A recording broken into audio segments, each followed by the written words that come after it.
Good evening.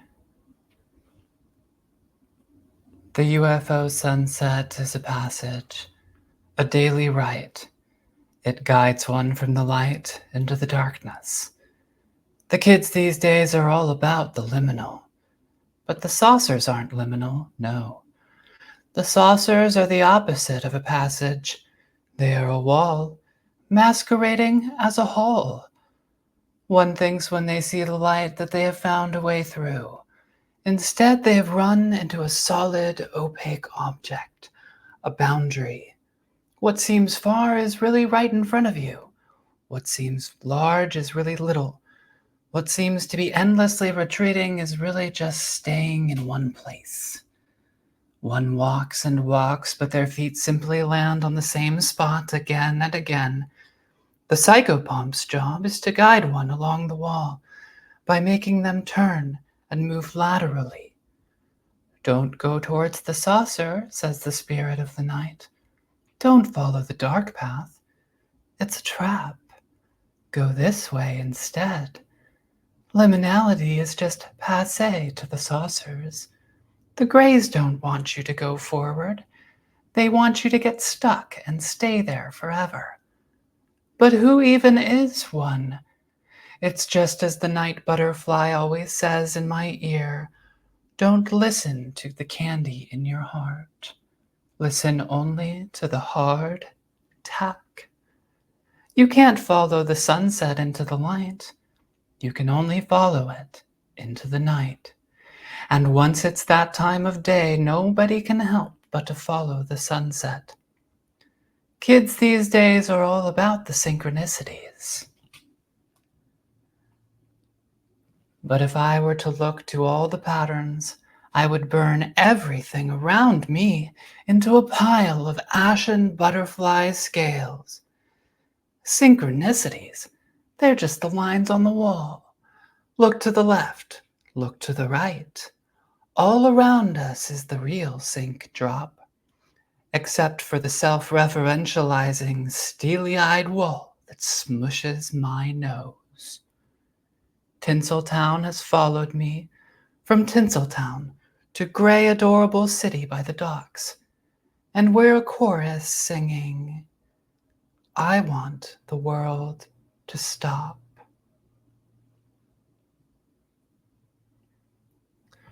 Remember that episode of Friends?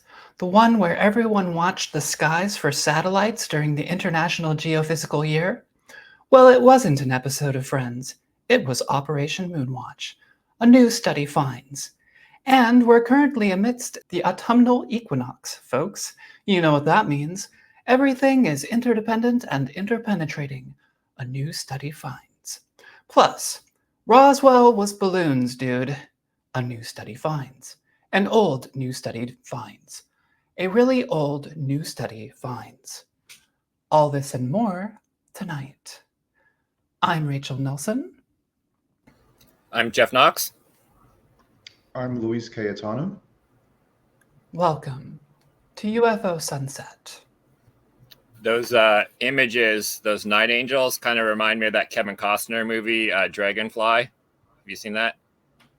Where it's like his wife or girlfriend dies or something, and there's a life after death kind of thing. Like he has these there's different levels of consciousness, they say, and different levels of death. And it's kind of a weird movie, but there's kind of like weird kind of light phenomenon, I think, in that movie like that he sees. That are they angels? Are they Mothman? Are they, very Keelian Mothman kind of thing, but with Kevin Costner, called Dragonfly. Never seen it before. Yeah, I'll have to watch it again. All right. And now for the rebrief.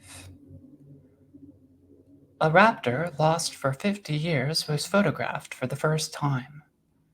Last recorded in 1969, the New Britain goshawk was photographed for the first time earlier this year. This goshawk species is native to the island of New Britain in Papua New Guinea, and their status is considered vulnerable on the IUCN Red List of Endangered Species. The bird was photographed by Tom Vieras during a trip from Fiji with the World Wildlife Federation, or WWF, in March. According to Oscar Peeling, The region's WWF officer, sightings of the goshawk are rare even for locals of the island. Mosquitoes are on the rise. On Friday, New York State's Health Department reported that a resident of Ulster County, about 100 miles north of New York City, was diagnosed with Eastern equine encephalitis, or EEE, a virus that's spread by mosquitoes.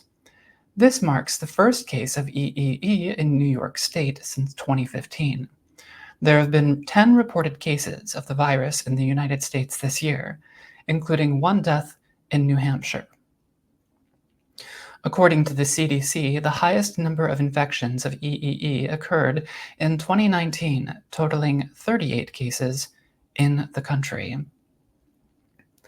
Meanwhile, in June, the Southern Nevada Health District reported that over 3,000 mosquitoes in that portion of the state. These are the highest numbers in recorded history. Anthony Fauci, the former director of the National Institute of Allergy and Infectious Diseases, during the COVID-19 lockdown, was infected with the West Nile virus this summer. According to a story in U.S. News and World Report earlier this month, experts are expressing concerns over the effect of climate change on mosquito populations. For example, Dr. William Schaffner, a professor of medicine in the Division of Infectious Diseases at Vanderbilt University School of Medicine in Nashville, Tennessee. The warmer summer and milder winter last year led to an increase in mosquito populations. While warmer summers allow viruses to multiply faster within individual mosquitoes, increasing the likelihood that they could infect humans. In the same story, Dr. Aaron Glatt, a spokesman for the Infectious Diseases Society of America, reportedly said that the dengue fever likely poses an even greater threat, with over 4,100 cases reported across 46 states as of August. The Vose swifts disappeared from Chapman Elementary School. On Wednesday, the Bird Alliance of Oregon reported that nearly all of the Vose swifts have stopped showing up to roost in the chimney at Chapman Elementary School. The swifts begin to congregate in large numbers around roosts like the Chapman Elementary chimney in the late summer before migrating south. Although Chapman Elementary is not the only roost for Vose swifts in the Portland area, it's the most famous one. In past years, as many as 15,000 swifts could be seen gathering each evening at the chimney. So it's become a tradition in the last few decades for locals to gather there in crowds, sometimes numbering in the hundreds or even over 1,000, to watch the birds as they enter the chimney to roost. This year, the number of swifts peaked at only 5,430 on September 2nd, and then petered out to nearly zero last week, which is extremely unusual. While there is no clear explanation for why this is, one suggestion from the Bird Alliance of Oregon is that predators, such as Cooper's hawks and American crows, are lingering later in the area and scaring the swifts to new roosting sites. And now, for Mr. Jeff Knox. All right, cool. Hello, hello, hello. All right, today we are going to be talking about Operation Moonwatch. Mostly Operation Moonwatch. It says Operation Moonwatch and UFOs, and I'll share a couple quick cases on UFOs at the very end. But mostly I got really interested in learning about Operation Moonwatch. I ended up reading a really great book about this by a guy named W. Patrick McRae called Keep Watching the Skies. And so I ended up digging into Moonwatch a little bit more than some of the later UFO cases. So what I plan to do is the cases that I don't get to today, I'll do as an add-on next week with the chat episode. But today we're going to be talking about Operation Moonwatch, which is a fascinating project, probably the first kind of large-scale citizen science project that kind of took place. And I think it's very, very, very cool. So Operation Moonwatch was a groundbreaking citizen science project initiated by Fred L. Whipple who was director of the Smithsonian Astrophysical Observatory in 1956 as part of what was called the International Geophysical Year. Now, the Geophysical Year was a 67-nation scientific effort that was kind of the brainchild of Lloyd Berkner. Lloyd Berkner was basically the president of this international association of scientific unions, and he had met with a bunch of people, a few other people, and I believe James Van Allen of the Van Allen Belt's house, and they were discussing what was called the International Polar Year, and they had thought that there should be an International Geophysical Year that focused kind of more on the geophysical sciences and not like expeditions like the Arctic. And Lloyd Berkner is also pretty well known in UFO circles for being part of the Robinson panel and other ties he had to kind of the UFO topic. But he came up with this idea for this International Geophysical Year that would take place between July 1st, 1957 and the very end of the year, 1958. So it's a year, but technically it's a year and a half. And this effort was launched during the height of the space race. Whipple aimed to recruit amateur astronomers and other citizens to help assist professional scientists in tracking satellites. Because as part of Moonwatch, both our country and Russia was planning to launch the first artificial Earth satellites into orbit. And so they needed a way to track these satellites. And he envisioned Moonwatch as a way that the public could help engage with scientific research and to complement the established tracking stations that would later be set up. However, with the launch of Sputnik 1 in late 1957, October 4th, 1957, and the tracking cameras, the Baikonur stations, not yet complete, Moonwatchers became vital to providing the initial observations to the global tracking network established by the scientists. And here you can kind of see an organizational slide for the satellite tracking program, where you had the different groups that would be involved. And there is kind of a multiple-pronged stepped approach to this. There would be the tracking camera stations.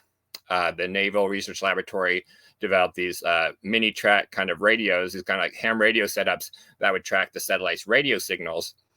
Only these satellites only had batteries for not that long. Like that radio, that famous Sputnik beep would only go for like a week or something before the batteries died, but it would be visibly in orbit for, potentially months after that. And so they needed a multi-pronged approach. So they had the radio setups, they had these the tracking cameras they were building. They had these amateur groups that would feed in to the communication center and the computing center, and they would then take that data to calculate these orbits, which they could then use to further kind of track the satellites and whatnot. And this is the Baikonur satellite tracking cameras, and this is really these were designed by a guy named Joseph Baker. Joseph Baker was the guy who had designed the Super Schmidt meteor cameras that were used in Harvard's earlier meteor program. And a guy named Joseph Nunn, so he designed the optics. A guy named Joseph Nunn designed the mechanical stuff, the base and the platform and whatnot, and created these 12 Baker-Nunn satellite tracking cameras that would be put in stations, specifically stations around the world that would be able to track these satellites. But in order to know where to point these big, heavy cameras, and in order to reduce the amount of cameras that they would need, because these are big, expensive cameras, so to minimize the amount you would need of these big, slow-moving cameras, they needed to know where to point them, so they could only, make so many of these things. And that's where these amateurs really kind of came in. So the Smithsonian Astrophysical Observatory was the one who was assigned the responsibility of setting up this worldwide network of optical tracking stations to follow these Earth's artificial satellites. Now, in order to help out with this, Fred Whipple hired Dr. J. Allen Hynek of Ohio State University to act as director of the Optical Satellite Tracking Program, STP. Hynek would take a leave of absence from Ohio State in January 1956 and travel to Cambridge to work on the project.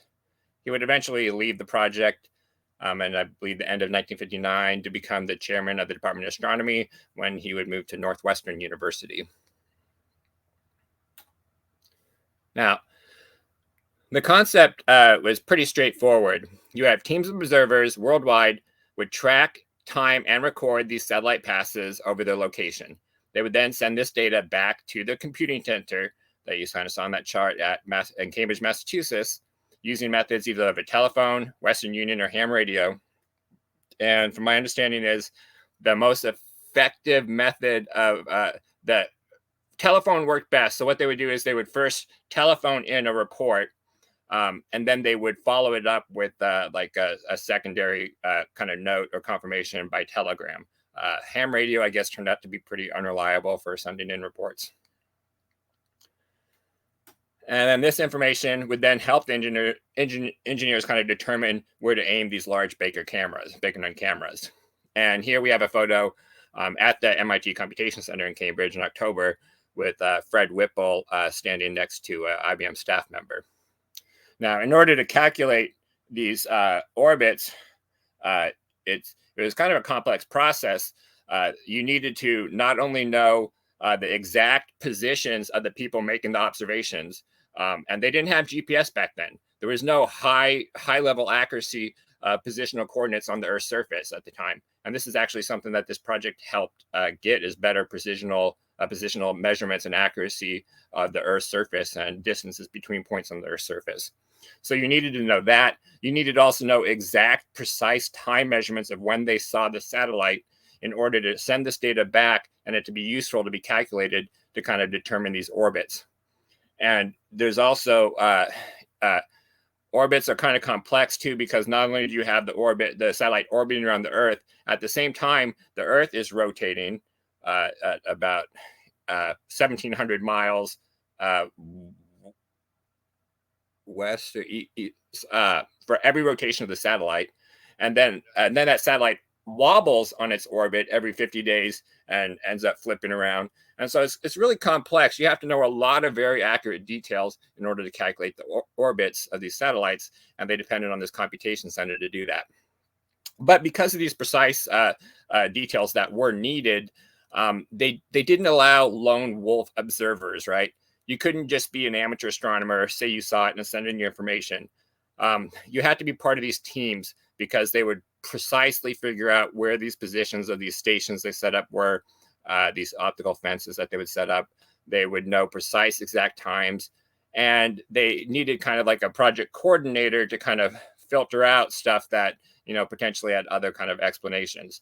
And so reports could only be sent into the center by the Moonwatch team leader. Individual team members could not send in the reports or act as lone wolf observers in the Moonwatch program, at least until the mid-1960s. Now, recruitment for the program commenced pretty quickly. And here we can see one team, I believe in Japan, of young men on a Moonwatch team. And here's a couple other people. The lady up top actually works for the Smithsonian Astrophysical Observatory, and she's kind of demonstrating a Moonwatch kind of telescope. And so they started recruiting immediately. And in July 1956, the Smithsonian Astrophysical Observatory would release its first bulletin for visual observers of satellites. This bulletin was published in Sky and Telescope, and they would publish these. I'm pretty sure they were all published in Sky and Telescope. At least all the ones that I found were published in Sky and Telescope. And in this journal, they would officially adopt the name Moonwatch for the program. There was actually two kind of names, I believe, on the table. Besides the Moonwatch was Seesaw. And there's a reason for that name. So when you were a Moonwatch observer and you were sitting there and watching your scope, waiting for a satellite to hopefully cross through your field of view, when you saw that satellite first into your field of view, you would say, "I see the satellite." And then the second you say left the field of view, you would say, "I saw the satellite." And while this was happening, they had tape recorders going with time coding, and that would record the precise measurements of when they saw see the satellite and when they saw the satellite, so they know exactly when it was field of view. And so that I saw became the nickname for the project that was used by people throughout the project, Operation Seesaw. But the official name was actually Project Moonwatch, and they decided to go with that in this issue of the very first bulletin of the visual observers of satellites. Now, there are certainly challenges that still needed to be addressed. The Baker Nun cameras at this point were behind schedule, and the entire system was struggling to get operational by mid-1958 for the International Geophysical Year. School and community groups still needed to be organized. They needed to be trained. They needed to be equipped. And many people have questioned the effectiveness of amateurs to be able to make useful contributions to this project. And additionally, there was concerns about whether or not they'd even be able to see the satellite, how the satellite would appear to an observer on the ground. Because you have to recall, these satellites were roughly 21 inches in diameter, 21 inch sphere. And at its nearest point to Earth, its perigee was something like 260 miles. And its highest point, something like 700 or 800 miles. And that's just Sputnik. Sputnik was actually, as you'll see, relatively close to Earth compared to the later satellites.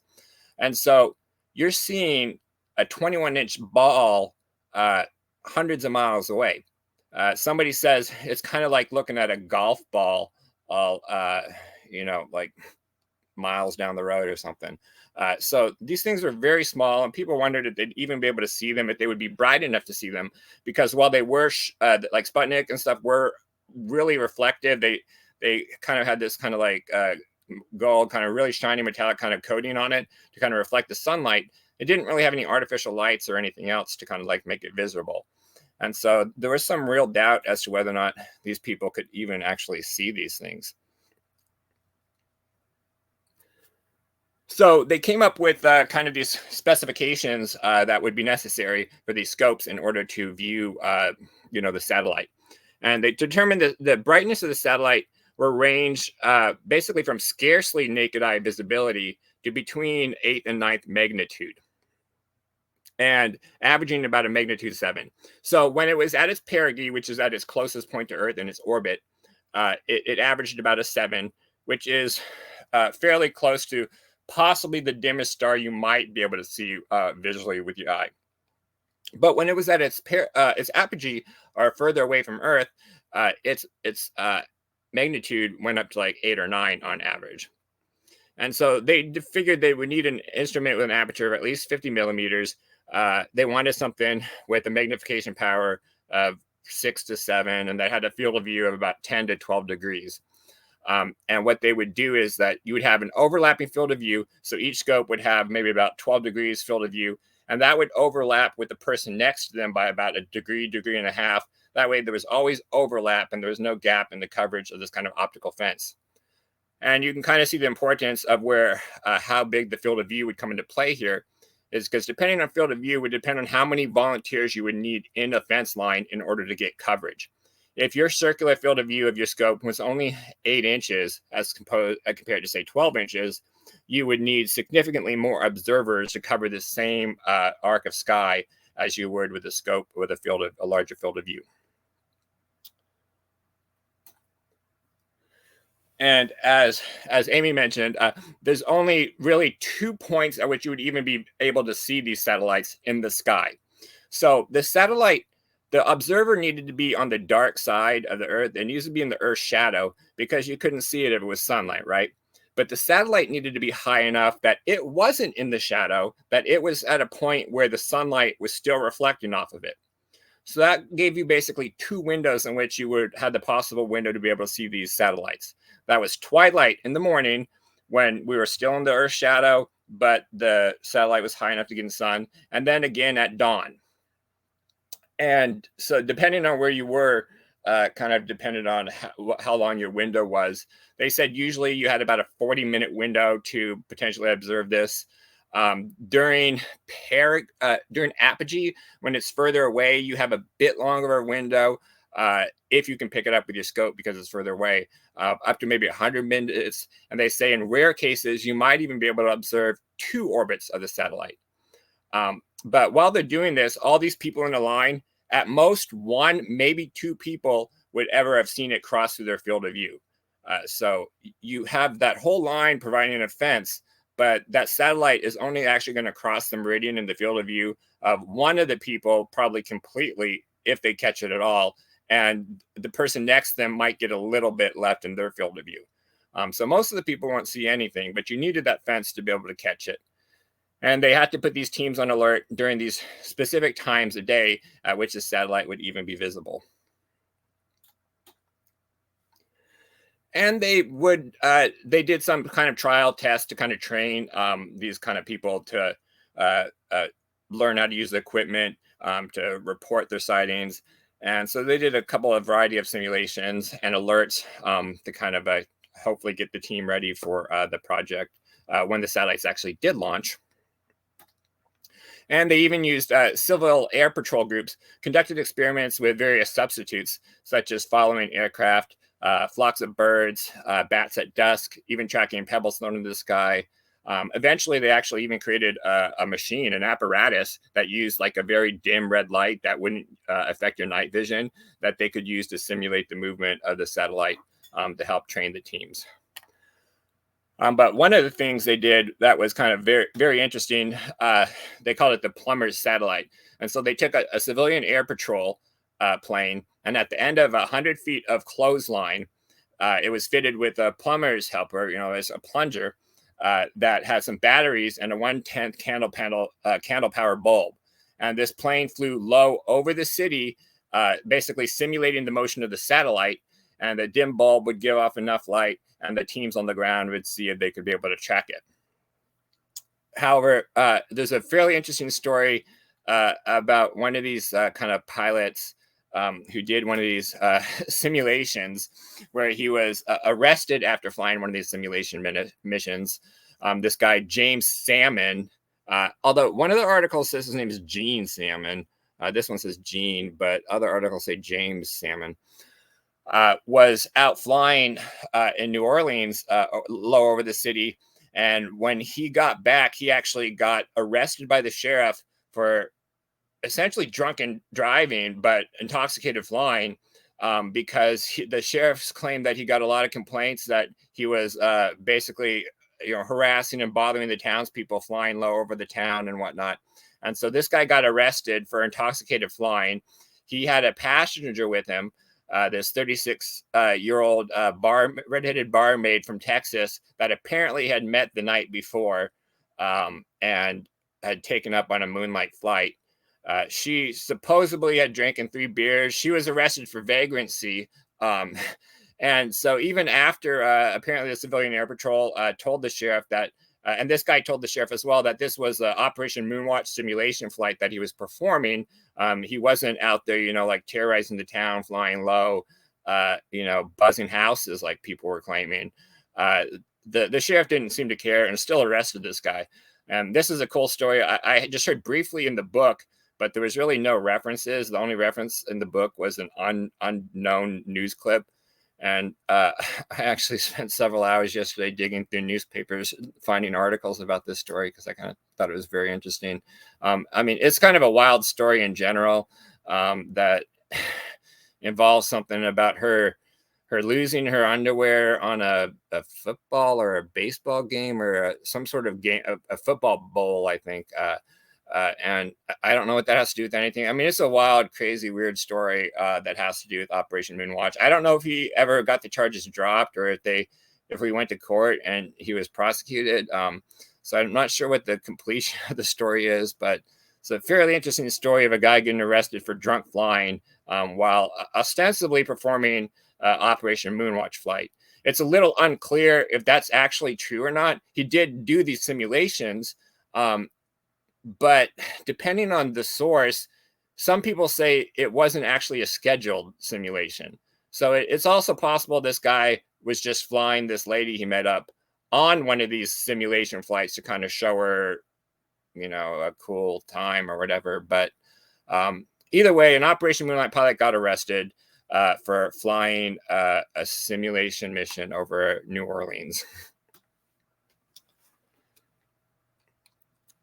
Back to Moonwatch. So on October 4th, 1957, the world was taken a bit by surprise as Sputnik 1 launched from the Baikonur Cosmodrome, stunning many with the realization that the Soviets had outpaced the West in the space race. At that point, the National Advisory Committee for Aeronautics, which would later become NASA in 1958, had not yet reached a successful orbital launch. Only a handful of Moonwatch teams were even ready to observe its first dust passes over the United States. And it's important to note that Sputnik was kind of too small and too faint to be seen with the naked eye. In fact, what most casual observers actually witnessed was much like the scenes of the movie October Sky, the opening scenes of that movie, was not Sputnik. It was actually the rocket booster that launched Sputnik into orbit. And so with the launch of Sputnik, Operation Moonwatch volunteers suddenly found themselves in the spotlight. Newspapers and radio shows rushed to interview them as public interest soared. Moonwatchers, a guy named Larry Ock, part of the Columbus, Ohio team, was actually the first person to see Sputnik in the United States from his watch post. And a second observation was seen by the Terre Haute, Indiana Moonwatch team. But the guy in charge of Moonwatch, this Armand Spitz, would say that 2 weeks later, so 14 days after Sputnik had launched, there was only 10 real sightings total of Sputnik. All the other sightings people believe they have were actually of the much brighter rocket that launched Sputnik into orbit, not Sputnik itself.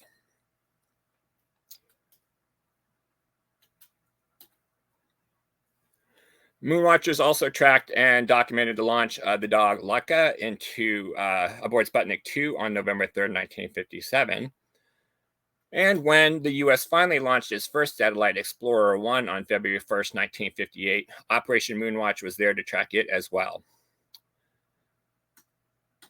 Magazines like Life, Boy's Life, Popular Mechanics, Popular Science, etc., published articles on the project encouraging people to get involved. And when Sputnik 4 was re-entered into the U.S. atmosphere on September 1962, it was actually data from Moonwatch teams that provided crucial information to allow them to find and recover the crash parts of Sputnik, which were then eventually returned to Russia. Moonwatch teams employed a unique method in order to avoid neck strain from prolonged observation. So these people would have to be sitting at a chair for up to 90 minutes at a time.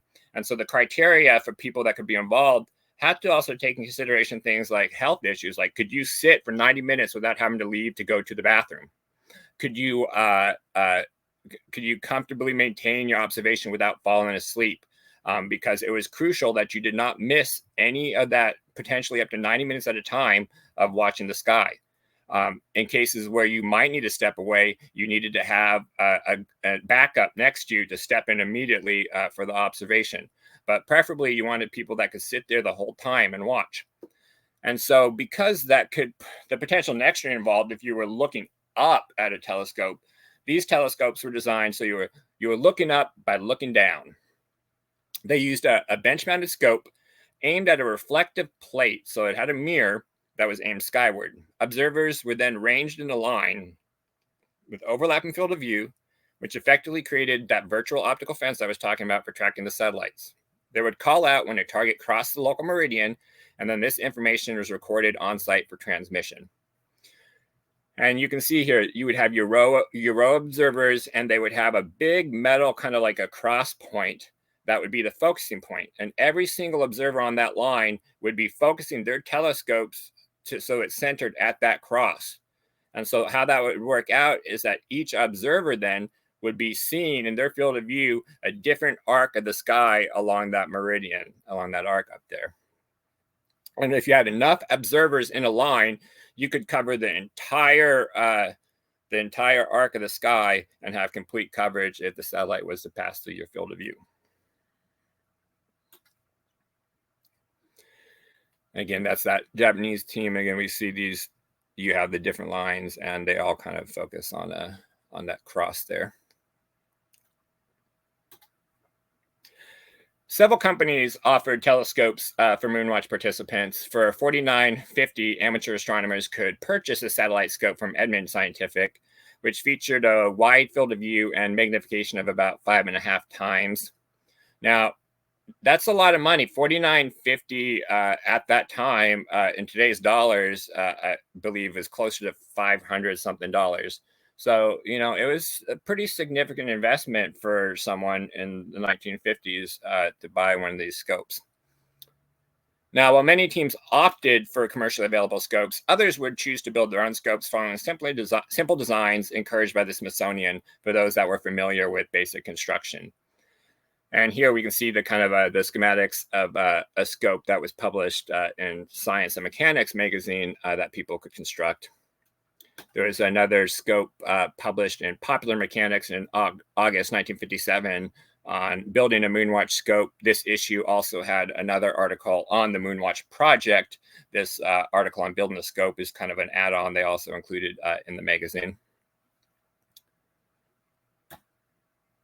And later on, they would actually outfit some of the teams with these different scopes called apogee scopes.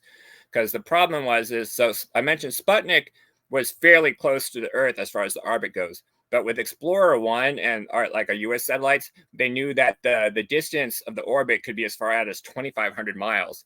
And the standard Moonwatch scopes just didn't have the optical resolution to pick up these satellites that, instead of being an average magnitude of 7 or 8 or 9, were more like 11 or 12 magnitude.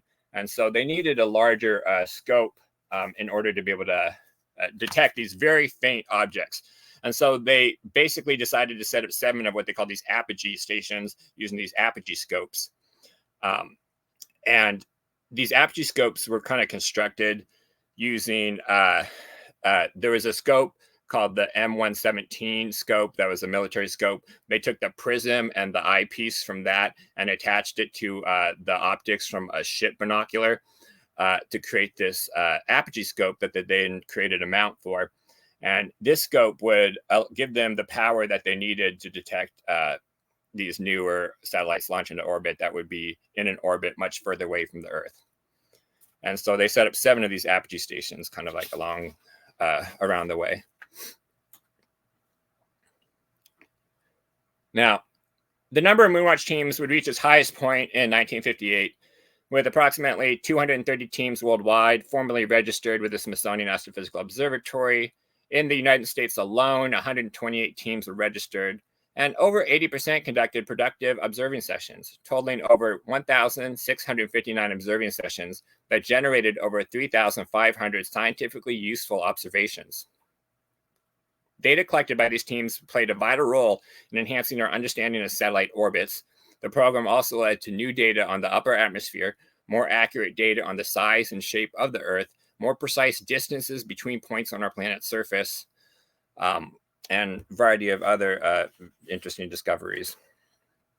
And if people want to know more about like how it got new important data on the upper atmosphere and how the satellites helped figure that out, they can ask me later. After the International Geophysical Year concluded, the Smithsonian continued Operation Moonwatch with some support from NASA until 1975.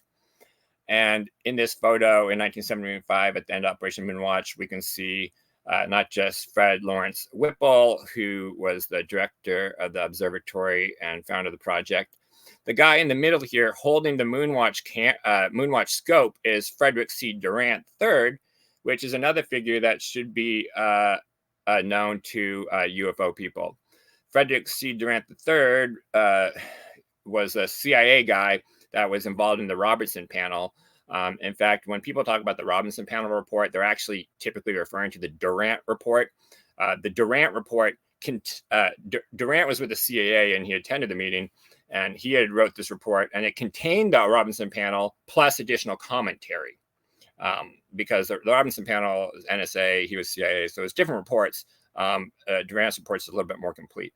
And not only was Durant involved with the Robinson panel and other groups like NICAP and whatnot, and you can look at Expanding Frontiers Research has some FOI documents from the FBI and whatnot that they had acquired on Frederick C. Durant.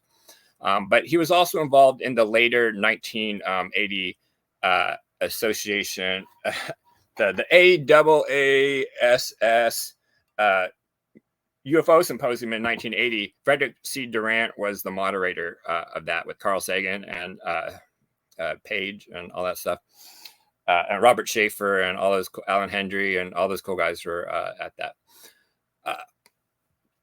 And so that guy does have a UFO connection as well. There's a lot of these people involved in this have connections to the UFO topic kind of already.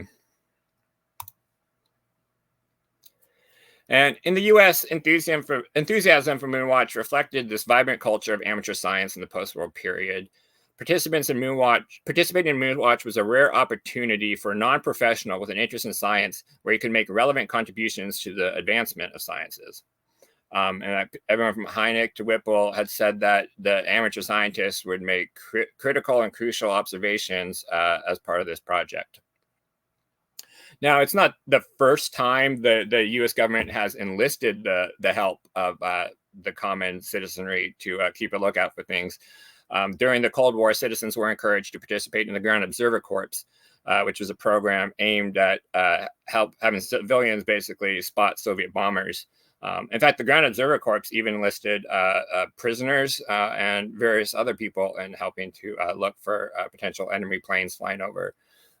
My grandpa was part of the Ground Observer Corps, like many people, and he showed me his Ground Observer card once and his guide and whatnot. So there were these kind of citizen kind of collaborative projects before, but that was more of a military national security nature. Moonwatch was really the first time that not only could you feel your desire to be patriotic and help support your country, but you were also helping provide real legitimate scientific contributions that made a difference. And it was really the first large-scale project to kind of do this and kind of set the path for later projects that would kind of come along. Operation Moonwatch was not only significant because of these scientific contributions, but also for fostering public interest in astronomy and space exploration. It demonstrated the potential of citizen engagement in scientific research, paving the way for future initiatives that would leverage public participation in scientific endeavors. And you can see that it really grabbed the attention of a wide variety of people. It wasn't just one kind of class or group of people. You had children, you had Boy Scouts, Girl Scouts, housewives, scientists, engineers, gas station attendants. Everyone from all walks of life participated and was interested in this project. And it brought all these people together in this scientific endeavor. And it really underscored the importance of collaboration between both professional scientists and amateur enthusiasts, highlighting the shared passion for discovery and knowledge that they both have. So how does this kind of relate to UFOs? First of all, in late 1957, Science newsletters published a short article on Moonwatch, kind of essentially using Moonwatch to debunk UFOs and portraying a thing we've kind of heard a lot, like astronomers don't see UFOs kind of message. This article concludes, astronomers point out that not one saucer has been reported as the result of astronomical observations. Considering the number of newspaper reports concerning strange flying objects, they believe this lack of astronomical data is impressive. Besides the astronomical telescopes and cameras working in all parts of the country every clear night, there are now hundreds of Moonwatch teams on the lookout for the glimpse of one of the Sputniks. Not one of them has reported seeing flying saucers, yet they maintain a careful vigil on a strip of the sky directly overhead from horizon to horizon. Now, contrary to this public statement, unidentified objects actually started appearing in Moonwatch observations almost immediately. In fact, there's observations by teams before Moonwatch kind of started to kick off. Jan Hynek would acknowledge that not only were these unidentified sightings frequently reported by the teams, they were also photographed using the Baker-Nunn telescope cameras. The Ufos archives contains a substantial collection of documents related to this, often referred to as the Hynek Ufos Moonwatch file. And this is something you can go check out this PDF yourself and scroll through all this stuff if you want. And this file contains various items such as actual Moonwatch reports, observations from participants that were, say, part of Moonwatch, but outside of their official Moonwatch duties. And a lot of these cases do come from Moonwatch teams, but the sighting wasn't when they were on a specific observation for a satellite. It was on one of their just other times they were kind of watching the sky. It also contains citizen witness reports, some military reports, and a variety of newspaper articles about satellite observations. Additionally, there's a partial draft proposal by Jacques Vallée that cites at least 36 of these reports that he proposed for a larger study. Now, this study was never undertaken, but he created this proposal where he hoped to study these 36 cases. And it is from these collections of cases that I will share some examples with you. And I have just two real quick to share with you. There's a list of these 36 cases, and the rest I'll share next week. Our first case, and the first case on the list, involves a group of astronomers who see this vivid pink object moving slowly across the sky. And this takes place near Canberra, Australia, at the Mount Stromlo Observatory. And it's 3:03 a.m. And the Polish-Australian astronomer Antoni Przybylski and Dutch-American astronomer Bart Bok see a vivid pink object moving slowly across the sky at Mount Stromlo Observatory near Canberra. It is visible to the naked eye for 2 minutes. Przybylski has just finished observing Sputnik 1 and 2, so he knows it wasn't the satellite or a meteor. Assistant Director Arthur Robert Hogg thinks it might be circling the Earth like a satellite. Now, we unfortunately don't have a whole lot of information on this case besides for what they saw and what they published kind of in these newspaper articles. This sighting is a little early to show up in those Moonwatch files, which kind of, the Ufos files kind of started in 1958.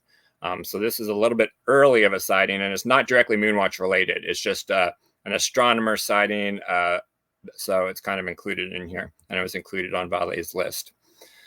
So it's one interesting thing to note about this case is Bart Bok, who was the kind of the director kind of this observatory, is a colleague of Donald Menzel's, actually, and was kind of a bit of his own sort of a debunker. So a lot of people think that Menzel was kind of put on the debunking path. They've got this conspiracy theory that it was from the Psychological Strategy Board that kind of put him up to debunking stuff. That's just not actually true. Menzel and Bok's boss at Harvard kind of Shapley got together with them and each assigned them a different task. Menzel was given the task of UFOs to help debunk. Bart Bok, involved in this sighting, was given the task of debunking astrology. And so it was their boss Shapley that actually told these guys to kind of look into these fringe topics that are affecting science and kind of see what you can do to kind of debunk them.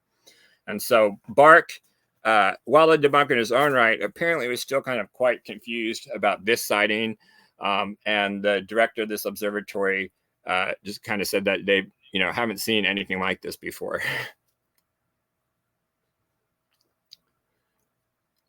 And yeah, I will say what Amy says is when this whole project started, the idea was that they were going to be watching our satellite first, not the Sputnik satellite. Like when this all started, it was part of this Project Vanguard and the satellite tracking project for our launch of the satellite. Only they kind of beat us to it and caught us kind of off guard by a bit, even though we kind of knew they were launching or were going to launch. And it wasn't actually that much a surprise to the people involved that Sputnik launched first. Initially, the idea was that our satellite was going to launch first. It just never actually happened. Now, our last case here involves a Moonwatch team in San Antonio who see these silver objects kind of go through the field of view.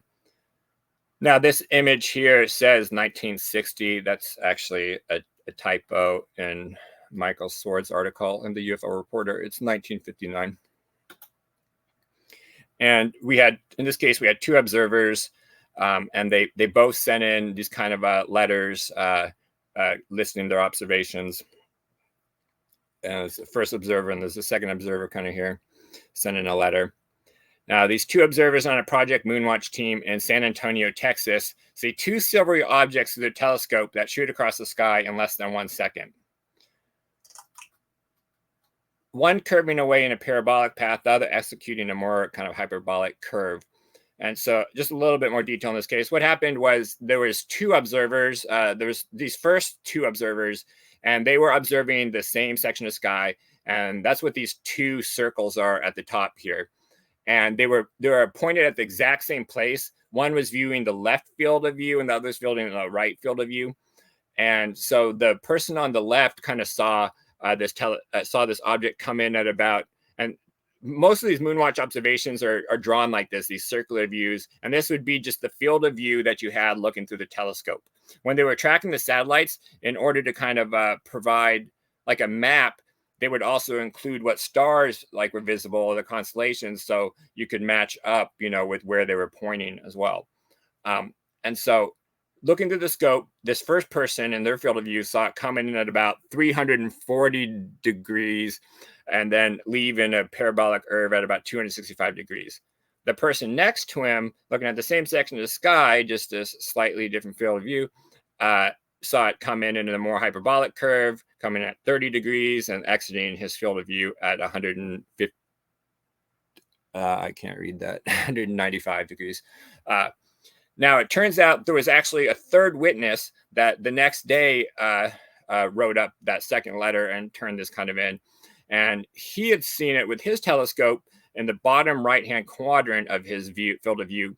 And it came in again in this parabolic curve at about 95 to 100 degrees and left again at about 170, 175 degrees.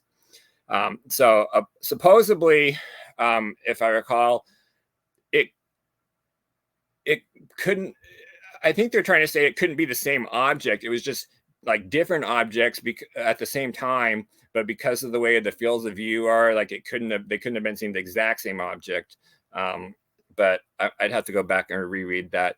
But most of the Moonwatch cases kind of come down to sketches like this of what they were seeing when they were watching the sky, for whatever they were watching the sky, whether it was a specific alert to watch a satellite or whether they were watching it for something else. I believe at this time they were looking for, there was a mystery satellite that they thought was orbiting, and they were on a mission to try and see if they could spot this mystery satellite to try and collect more data.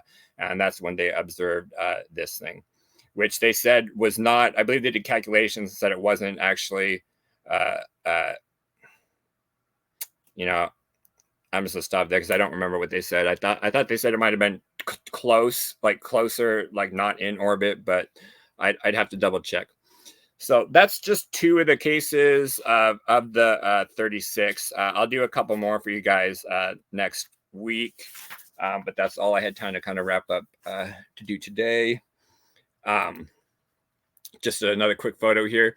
This is actually the day after Sputnik, the night Sputnik launched. This was printed on October 5th, 1957. And so this would have been taken on October 4th. And we have Kenneth Drummond, which is an administrator for the Smithsonian Astrophysical Observatory.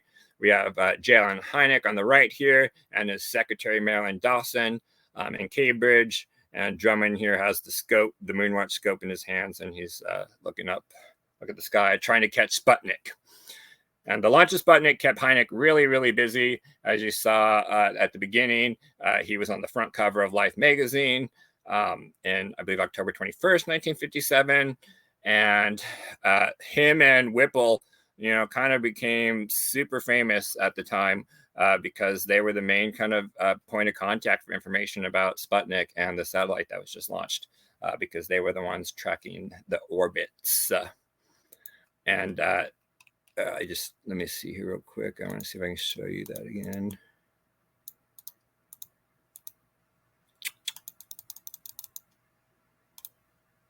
So this photo on the right is the cover that's on Life magazine minus the Life magazine stuff that was added to it. It's the same photo. And you can see J. Allen Hynek at the very top there of the globe. It's a pretty famous photo. And Whipple there on the left. I'm unsure who the guy on the right is. At this time, another famous UFO guy, Walter Webb, who was the first guy to investigate the Betty and Barney Hill case, and is heavily involved in NICAP, actually worked for Hynek during 1957 and worked on one of the Baker 9 tracking stations. So Walter Webb was actually assigned to Hynek during this time period as well. And it was because Hynek was involved with this International Geophysical Year project in 1957 and the satellite tracking project that he was kind of absent from UFO investigations during the 1957 flap, like the leveling case and whatnot. In fact, Fred Whipple himself actually looked at the leveling case because he was sent data, I guess, after it happened, and Hynek was discussing it with Fred Whipple. And so, yeah, Fred Whipple was involved with that as well. Fred Whipple would later it's kind of interesting. He was involved with a fringe documentary called Target Earth in like 1981. Mostly just using his expertise as a scientist about like comets, talking about the Tunguska incident. But that's the last time I kind of found footage of him. But he wrote the introduction to Menzel's book, The UFO Enigma, with an introduction to Dr. Fred L. Whipple. So all these guys, a lot of UFO guys involved in this project, a lot of UFO guys peripherally related to this project in one way or another. And as you can imagine, a lot of UFO sightings kind of came out of this project. Only they didn't call them UFOs, they called them unidentified objects. They called them UOs, is what the official terminology was. That'll do it for today. Back to you. Thank you, Jeff. Balloons. They are crazy. Some people see them and think that they're UFOs. Some people are quite terrified of them. The way they make that squeaky sound, the way they float about as though they have a mind of their own, and the way they pop with a loud sound. This fear has a name, globophobia, and it may seem strange, it may often be irrational, but in the end, these flying globes really are dangerous and really should be feared, within reason, of course.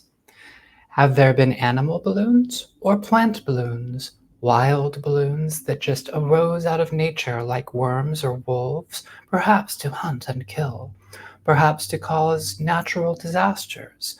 Who knows? Nobody. Because to our present knowledge, there are no balloons in nature which were not made by human hands. Well, aside from maybe sea foam and the bubbles from the bubble bush, an argument could be made that those are in essence balloons, but their surfaces are made of liquid, so they never last very long before just disappearing. So how is it that nature is full of balloons, crowded with them even? Why are there far too many balloons threatening us from the sky? Well, because long before the era of airplanes and helicopters in some time forgotten, ancient humans invented high aerial technology for its use in hunting, ancient entertainments, and even in psychological warfare. What? Ancient high aerial technology? What am I talking about here? I'm talking ballistic missiles, I'm talking rockets, I'm talking kites, and I'm talking ancient balloons. People have been making them for quite possibly thousands of years, and they still make them today. Nowadays, they're much more sophisticated, they're much more common. They're still mysterious somehow. They crowd our skies, and they are a threat.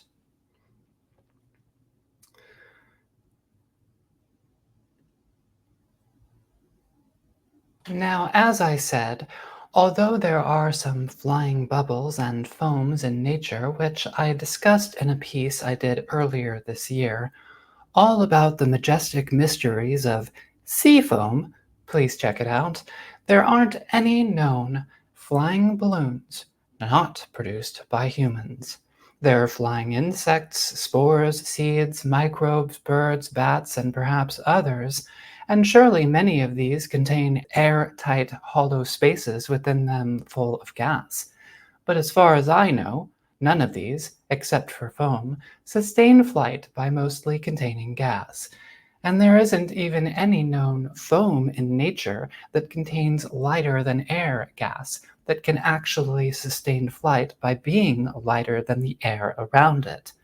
I suppose sea foam could do this in theory if it absorbed enough heat. For example, if it was dark-colored foam on a hot day, the expansion of the air inside would shorten the foam's lifespan, though. In any case, there's no way to tell for certain if this ever happens, and would it even be possible to call this a balloon? Now, there is something called ballooning spiders, and they do fly. In fact, the way that they fly is really interesting. They basically go up to a high place, stand on their tippy toes, and spin strands of silk called gossamer. And then these strands are carried up into the air by the difference between the electrical charge in the silk and that in the atmosphere. Either electrical charges or warm winds, or perhaps a combination of both, then carry the spiders away. This behavior is usually called ballooning, but it's also called kiting. Sometimes big groups of spiders do this en masse. In one instance, researchers in South Africa observed the ballooning of the African social spider. These spiders live together in big colonies, and females will go ballooning together. What's interesting is that these spiders, as well as other ballooning spiders, will actually spin multiple threads at once. These threads then spread out and basically turn into kites about a meter wide. It's notable that the spiders flew when it was warm out, so it's quite likely that these gossamer kites were actually carried upward in part by warm rising air, kind of like a balloon made of silk. But are they truly balloons? I don't think so, not quite. But they are associated with UFOs and flying saucers. An argument can be made that spiders and other silk-producing little ones also produce bona fide Heinekian UFOs. In a report published in the journal Weather in 1949, a man named P.R. Bishop reported seeing strange star-like spheres of light at Port Hope, Ontario. Viewed through binoculars, Bishop said he also saw strands of gossamer, and he guessed these shiny spheres were actually balls of gossamer thread. If he was right, then dang. What other weird bug stuff in the sky gets reported as UFOs? Big hat tip to Jeff Knox for that one. Gossamer also certainly results in reports of angel hair, the strange ectoplasm-esque residue allegedly dropped by saucers. But in any case, yes, spiders do fly. They do it in big groups. It's really fantastic. And it's called ballooning. But no balloons. Now, as terrible a researcher as I am, I really want to research the topic of ancient balloons more at some point, because I found a lot of unreliable references online about stretchy inflatable balloons having been invented in the ancient world or even in prehistory. This is quite plausible, since these simple balloons could have been made out of the organs of animals, such as pigs' bladders, but unfortunately, like I said, a lot of these sources appear to be unreliable. What I'm not finding are specific historical references to balloons of this type, but what I am finding are Reddit posts debunking some common and widely distributed claims, so I'm not even going to bother repeating those claims at this point, because as important as it is, I don't really like debunking. I like finding stuff that's both fantastic and true.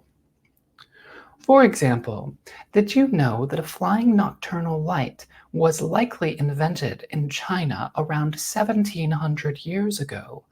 Although nobody knows exactly when this flying device was first invented.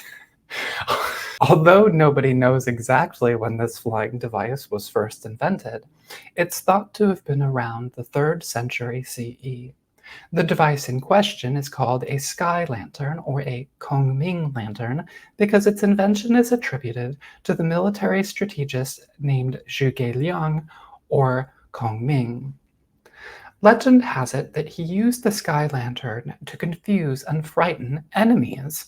But a sky lantern is really simple. It's a lantern made of paper with a flame at the bottom of it.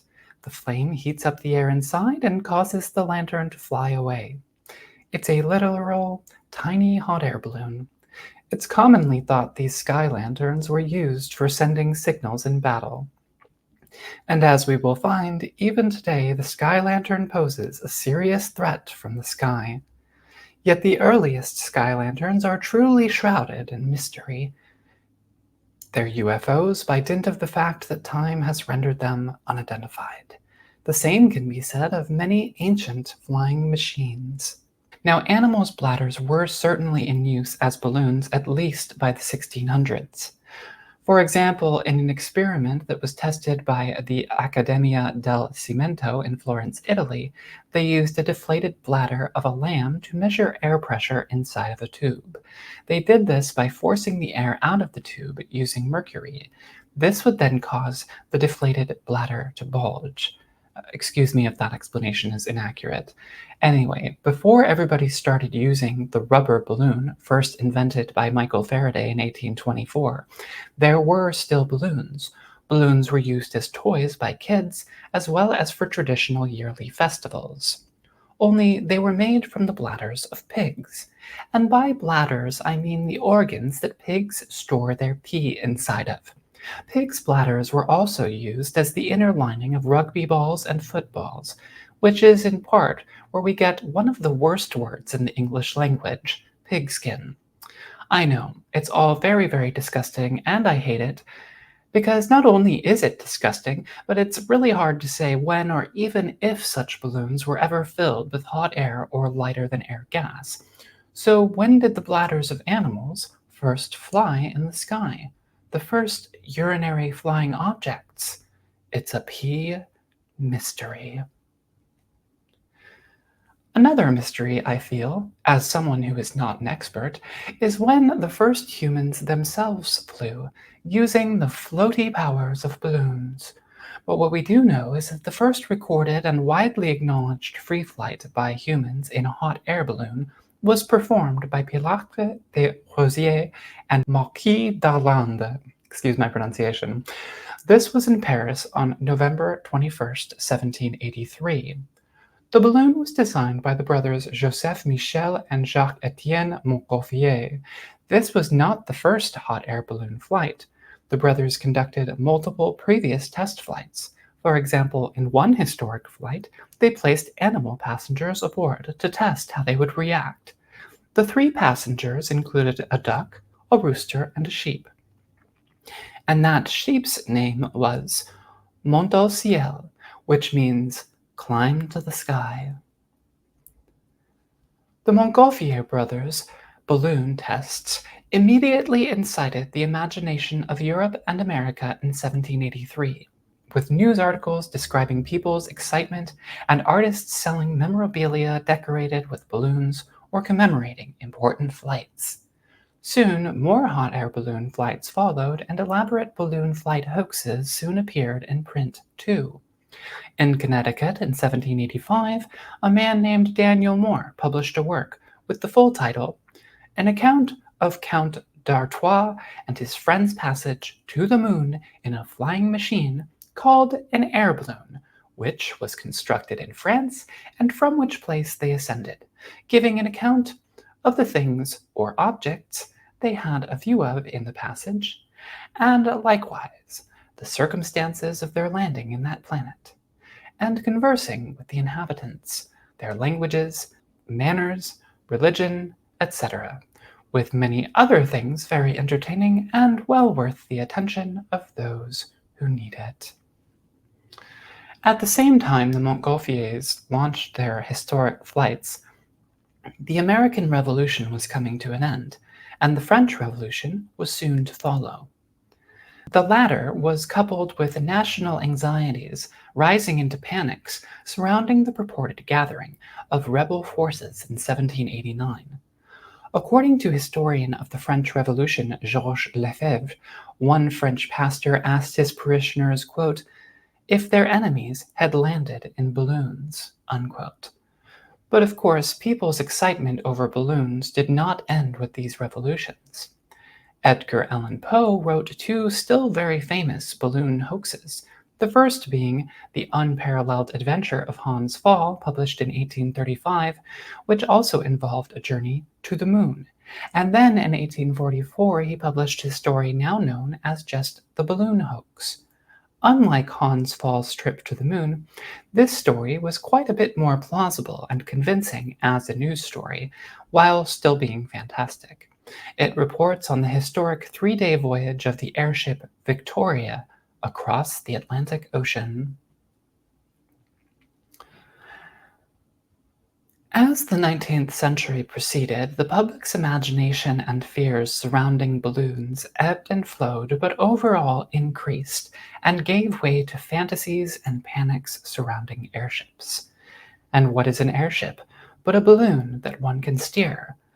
Jules Verne published Robur the Conqueror in 1886, a science fiction novel recounting the exploits of a villain who wields his awe-inspiring airship, the Albatross, to kidnap a group of balloonists. In 1891, newspapers reported a rash of phantom steerable balloon sightings in Russian Poland, thought to be the flying machines of German invaders. Then, 5 years later, strange and fantastical sightings of airships, as well as yet more airship hoaxes, spread like wildfire across the western United States. In 1896 and 1897, these reports started on the West Coast and then spread out through the Midwest. This led to the first report of a crashed alien spacecraft and many of the other tropes and cultural phenoms that we associate with modern-day flying saucer reports. If you're interested in this strange pre-saucer era wave of airship sightings, be sure to check out my piece devoted to it in Ufos number 7. If the mid to late 20th century was the era of phantom flying saucers, then the 19th century and the first decades of the 20th were the era of phantom flying airships. And these airship sightings only continued in waves scattered throughout the globe in the following decades. At the same time, fantastical airships portrayed in popular film and media, such as the films of Georges Méliès and Edwin S. Porter, and the fantastical phantom airship reports only petered out sometime after World War I, when real German airships, the Zeppelins, conducted bomb raids on the UK in 1915 to 1917. And during the same time, airplanes were used for the first time in battle. In 1937, the infamous explosion of a Zeppelin airship called the Hindenburg in New Jersey served well to mark the end of the airship era. Lighter-than-air craft were soon viewed as largely impractical, and Zeppelins used for air travel were entirely supplanted by enormous passenger planes in the following decades. Yet, even today, balloons are coupled to fears of foreign invaders, advanced secret technologies developed or investigated in secret, and even reported as UFOs. In early 2023, a Chinese spy balloon spent a week flying over US airspace before being shot down by an F-22 Raptor. In the second episode of the UFO Detox Hour, I reported on a 2022 video of an orb shot by a military drone somewhere in the Middle East. A group of independent researchers called Bellingcat, who investigated the so-called Middle East object, concluded that it was likely a regular Mylar party balloon. There is no shortage of other modern UFO sightings that either definitely were caused by balloons, or else very well could have been, such as the famous Amaranth case that we talked about in Ufos chat on August 25th.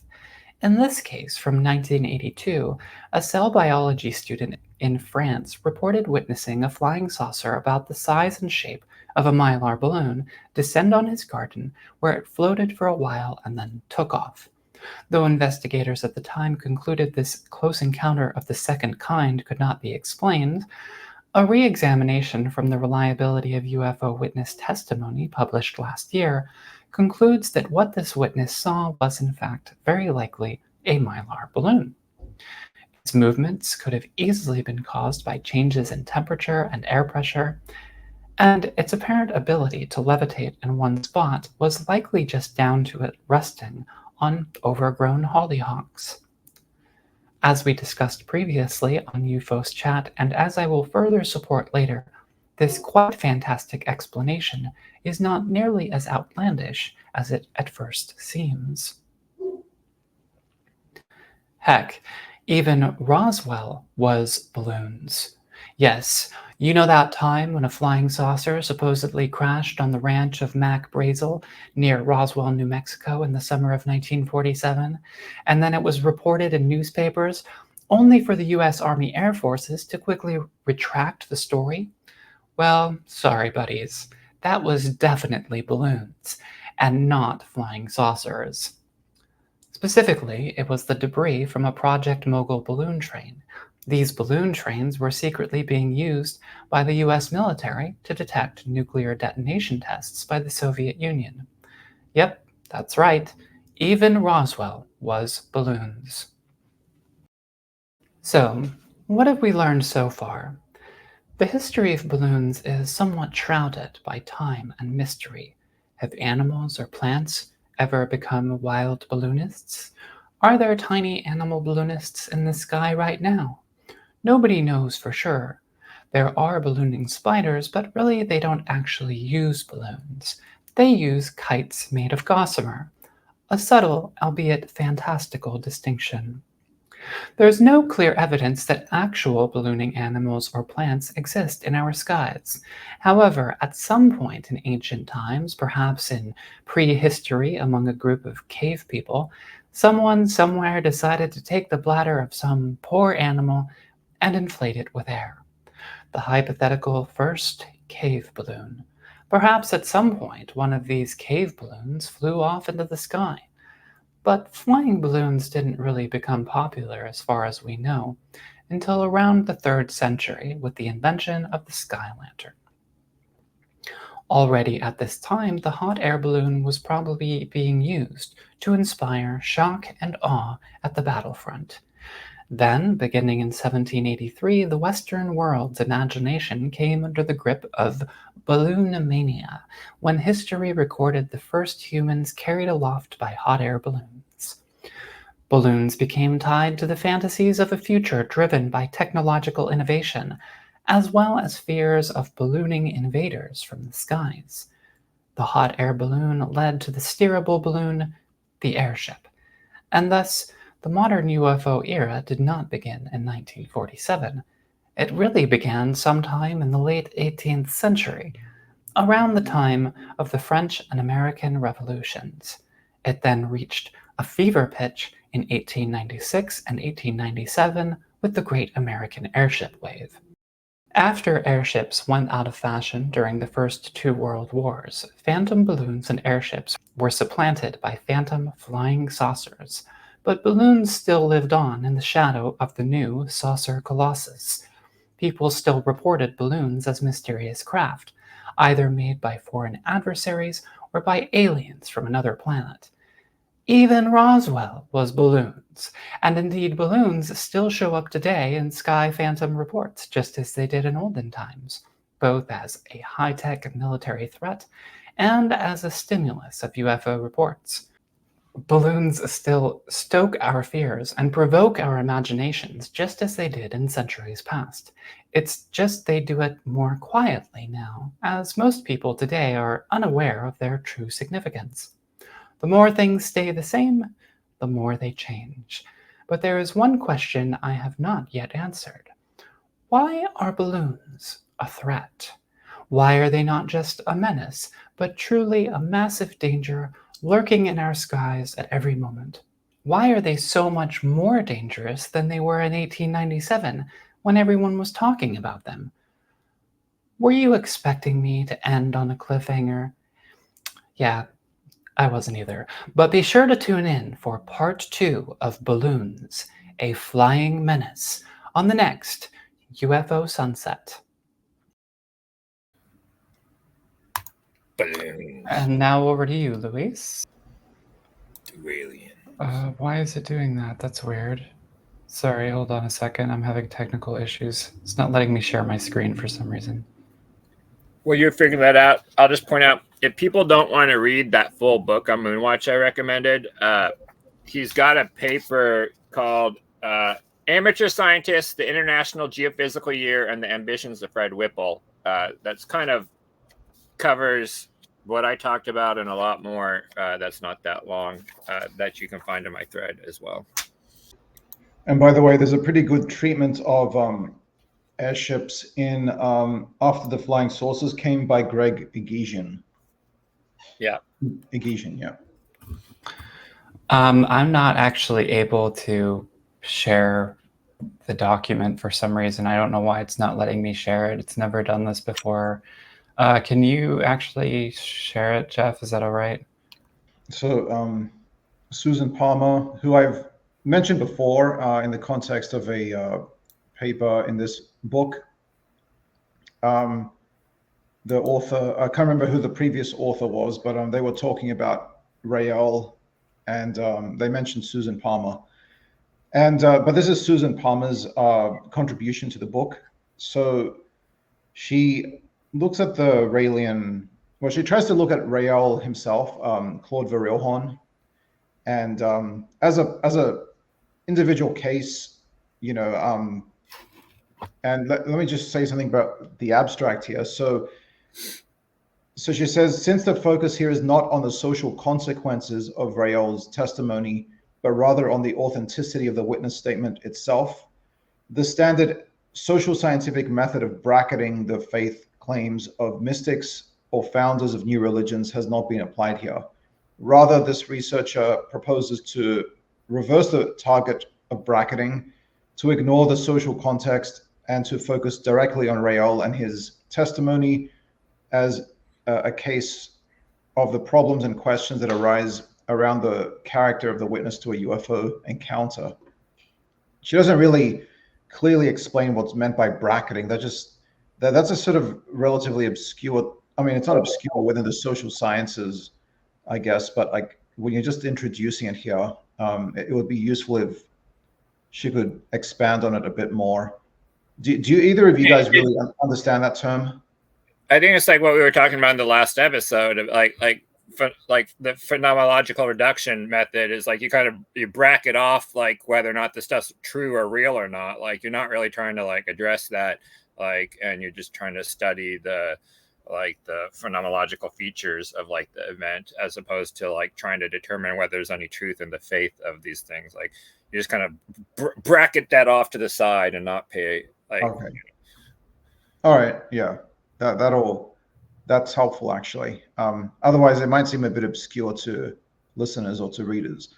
So, and she was actually embedded for a time, I believe, in the movement, and she was getting information directly from them, I think, if I recall correctly.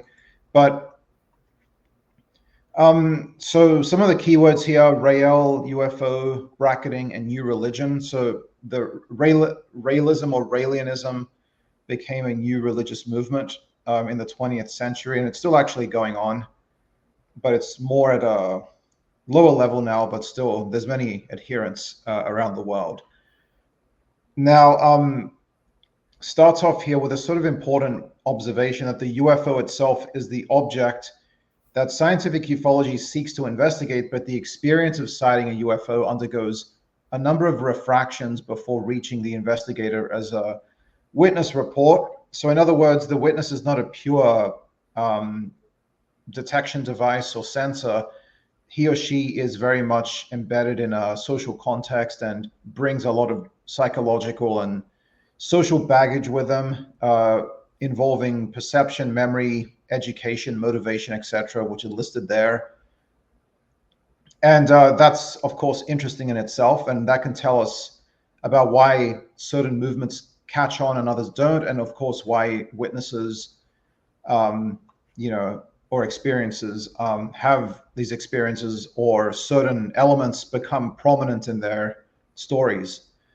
So this scheme, wherein the witness functions partly as observer and partly as instrument, places great importance on the witness, but an even more daunting and complex challenge is posed by a UFO witness whose report is not just some astonished testimony collected by a police officer or UFO research organization, but turns out to be a religious tract, a kind of New Testament intended to gather and inspire a community of believers, which is like what happens with Raelism, because Claude Vorillhon, who eventually named himself Rael, after his first supposed UFO or close encounter, renamed himself as Rael. He describes CE3 and CE4 experiences in his, well, at least CE3 experiences in his first book from 1974. But then Susan asks, is there really such a marked difference between the garden variety UFO witness and the UFO prophet? One can trace back a long history of religious or spiritual dimensions associated with the UFO experience. Again, Jacques Vallée can serve as an instructive example. In his 1975 The Invisible College, he turns his attention from the unidentified flying object to the subject of the witness. So this shift is very important. What witnesses often report are parapsychological phenomena like missing time, telepathy, etc.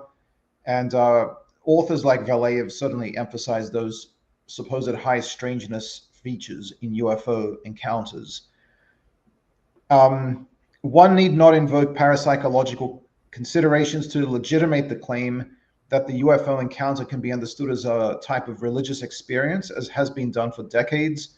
Works like James R. Lewis's The Gods Have Landed, New Religions from Other Worlds, and the more popular, if less scholarly, American Cosmic by Diana Pasulka. Nevertheless, there are serious objections to reflecting on, in this case, Rael in the context of his claims as a contactee, one who describes contact and communication with ETs. The UFO witness is the source of the sighting report and becomes a foundational element, however problematic, of ufology.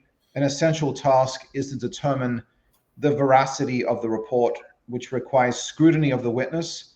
In the context of ufological research, there's nothing particularly special about Claude Vorillhon. His report is merely another data point among thousands. Paradoxically, what makes his testimony significant for sociologists or scholars in the humanities serves to discourage efforts to assess its veracity. The social scientific approach is to study the effects of his testimony, such as the production and expansion of a new religious movement, quite apart from any fact regarding its truth value, so whether it actually happened or not, or even whether he believes that it happened. So the question of the authenticity of his testimony is thus bracketed for the sake of focusing on its social significance. But Susan proposes to reverse this bracketing and focus instead on Rael as a case study of the kinds of problems and questions arising around the character of the witness of an encounter or experiencer. However much as scientific ufology might want to reduce witness accounts to impersonal data points, this desire does injustice to the intractable fact of an irreducible particularity of each witness, which needs to be accounted for. So in this article, Rael is the focus of study, and Susan Palmer proposes to do this in 6 steps. So brief biography of the witness, witness report of Rael and confirmations thereof will be scrutinized. The statements and opinions of character witnesses personally acquainted with him, like friends, family, close associates. Survey of the more general reactions of those personally unacquainted with him, such as journalists, anti-cultists, rank and file Raelians, and ufologists. The context of Rael's CE3 experience, the socio-historical milieu of recent OVNI sightings in France will be examined, as well as the possible influence of contemporary ufologists on his writings. So it is looking at the social context, but it's asking how might it have played into his encounter report, or like the elements that he emphasized in it. And finally, the question of how one might interpret his testimony will be addressed. So really, she's allowing for the possibility that he did actually have a genuine encounter, even if some parts of his story, obviously, as we saw previously, are problematic. I do feel that she kind of, the extent to which she kind of downplays how serious the the narrative changes among the books that he wrote are. I think that that's kind of a serious problem in her own analysis. I think that they're more problematic than she makes out. It's not like just somebody who's recounting something and then obviously some parts of the story change a little bit here and there. That's to be expected. But I think that his the ways that he contradicted himself through the books and the ways that his story kind of evolved point to, I think, very clearly fraud. So, it is conceivable that he did have a genuine experience, but personally, I don't think he did. But anyway, I was going to point out, if people remember the last chapters we talked about, there's a kind of a similar argument made against Parker Hickson. I'm forgetting which one, but that even Randall said like the narrative changes cannot, that he just of the story over time, the changes he kept making, like could not be explained just by simply forgetting little details here and there. It was obviously a bit of molding going on in response to kind of feedback he was getting when he was telling his story. And I agree. Like you can't ignore the fact that like he changes stuff in his books, like how significantly he changes stuff repeatedly through his different books. Like I think that plays a pretty important deal as well.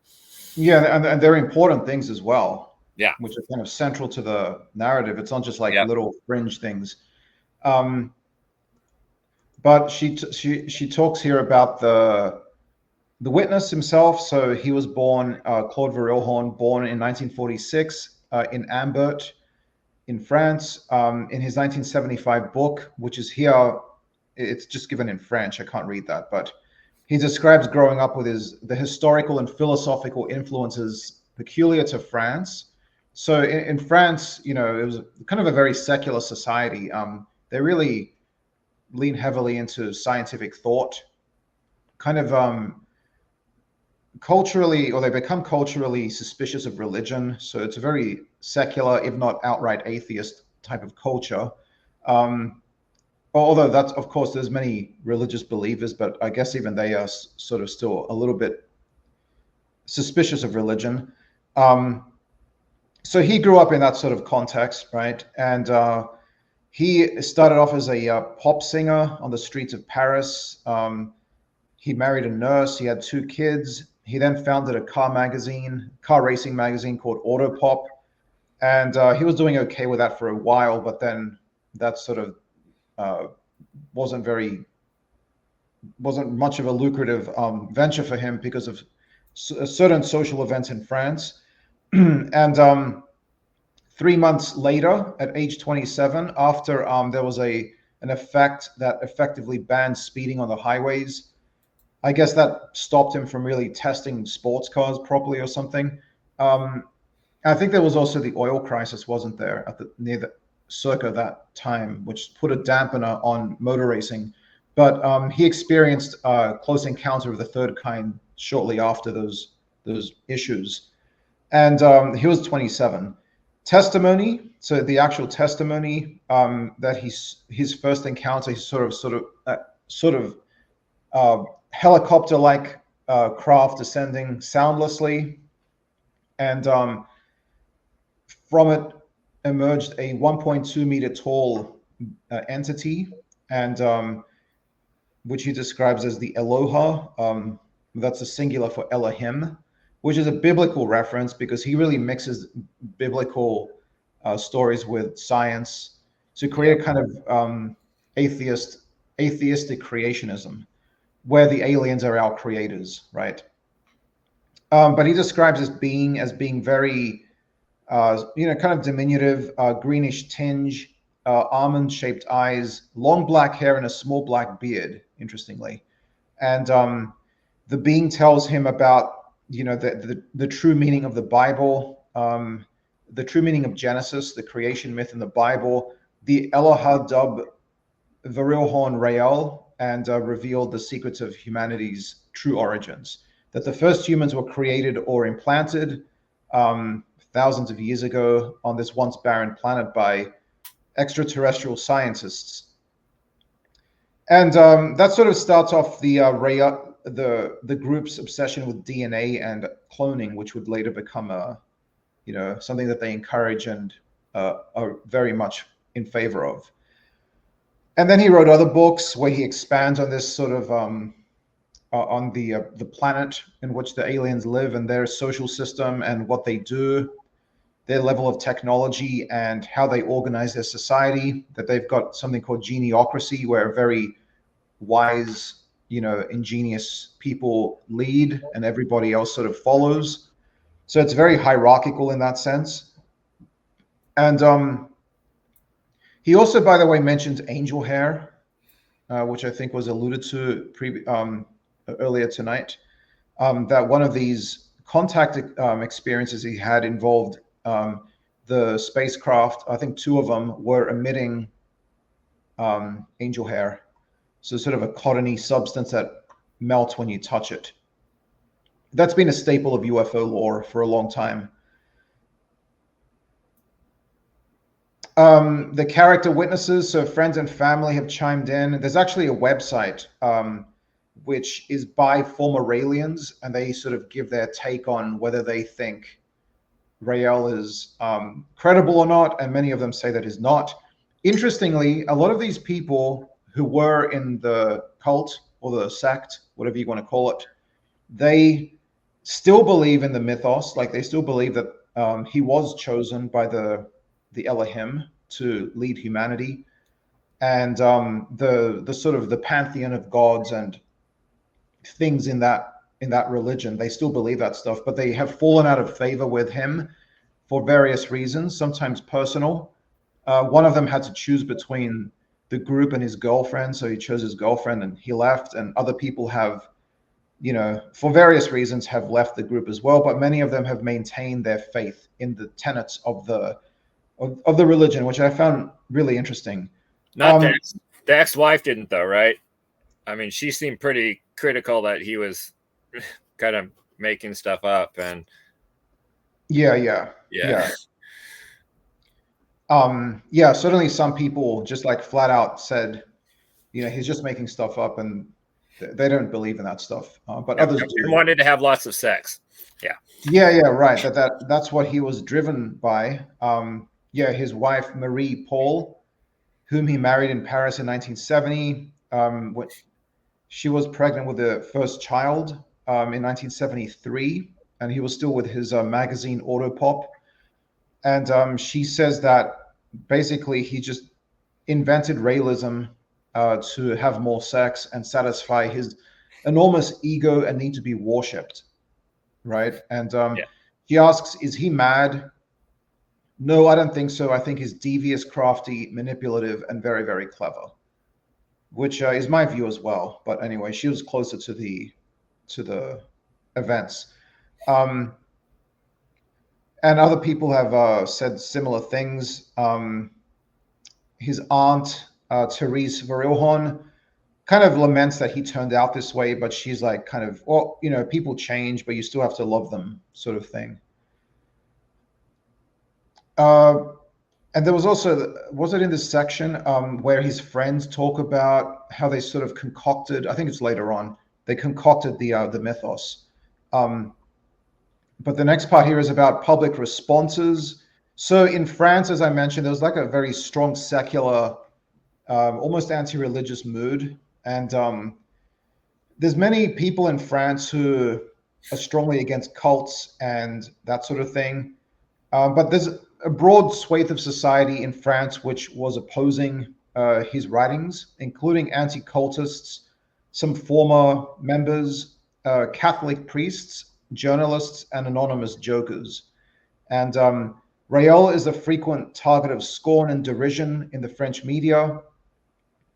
And there's also a website devoted entirely to discrediting Rael and the Raelians. That's by a French journalist or anti-cultist. The Raelian movement had, within 3 years of its founding, been perceived as a threat to public order, and it was basically eventually pushed out. And then they had to set up shop, I think where was it first, in America, or was it in Quebec? I forget. I don't know if they were in America first. Ultimately, they ended up in Quebec. Yeah, Yeah. right. And they were always talking about the importance of religious freedom. So, they were saying that in France, there's no religious freedom because the authorities and the broader culture sort of ganged up on them.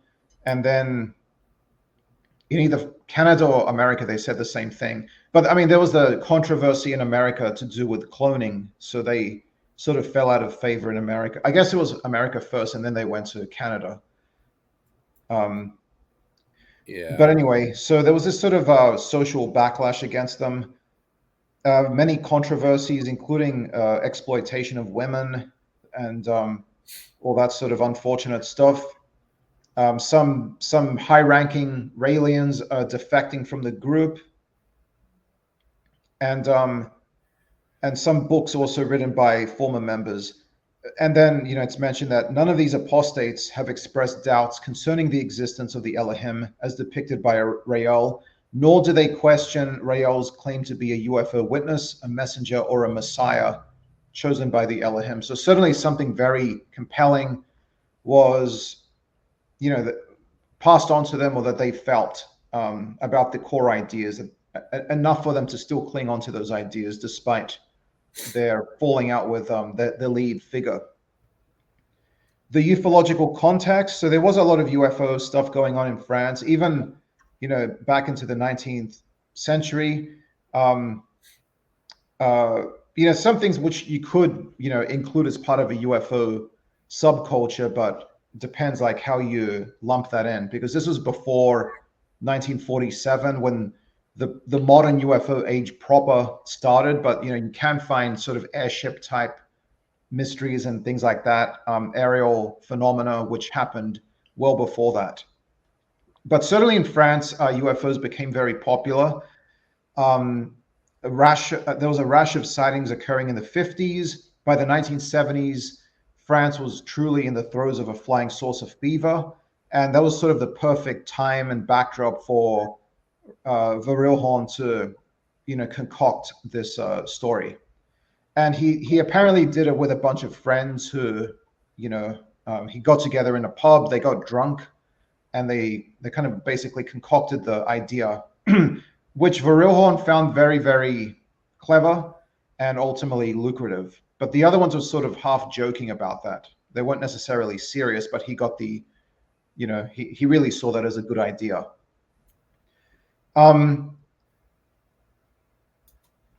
So a lot of the stuff in his publications is not original. Obviously, it's clearly plagiarized from ancient astronaut theory, which is itself highly plagiarized. So Chariots of the Gods by Eric von Daniken, which came out in 1969, did not attribute certain ideas to Robert Cherew's 1963 book, 100,000 Years of Man's Unknown History, which had already sort of promoted a bunch of ancient astronauts ideas. So basically, Rael was doing what von Daniken was doing, namely plagiarism, and not citing the source of these ideas. So there was other ufologists like Jean Sandy, Serge Houghton, and Jacques Bergier, who had written books about human civilization originating in an ancient colonial outpost of ET pioneers and scientists. These all predated Rael's first 1974 book.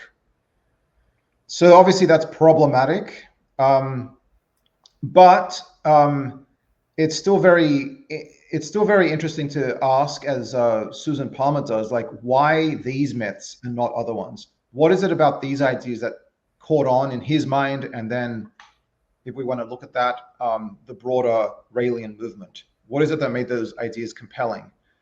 And certainly it was something to do with the technological fixation at the time, and the fears of nuclear war, nuclear contamination, etc. So existential issues being expressed through the motif of the UFO and ancient astronauts lore. And that's whether or not, he had a genuine experience. So we can still ask the question, why those ideas and not other ones, even if the precipitating, the supposed precipitating event never happened. Then there's a section theorizing the CE3. So we might analyze the witness's experience within the framework supplied by psychoanalysts and psychologists of religion, and asking whether contactees are fantasy-prone people, easily influenced by cultural trends. We might approach Rael as a mystic. So William James's model of the mystical experience. So things like ineffability, noetic quality, transiency, and passivity. So those were all present in his experience. And we might cite Jung's model of the collective unconscious as a storehouse of religious ideas and symbols. I guess she sort of takes a different tack. Now, she's written a pretty important article with Brian Sentes about the Raelian movement as a sort of excellent case study in a collective dream in modern society about technology. So UFOs and aliens are popular because of how we treat technology. So in the conclusion, she's basically going through this stuff again, and I don't know if she makes a really strong point, actually. I think it's a little bit weak, just because, again, it's so clear to me, at least, and you too, Jeff, that, he did make this up. There probably was no initial experience, but still, there could have been. I mean, it is conceivable, and it's important to ask, like, why did he refract that experience through certain ideas, namely the ones that he promoted with technology and DNA, alien creators and so on. So that's still a very important topic. Yeah.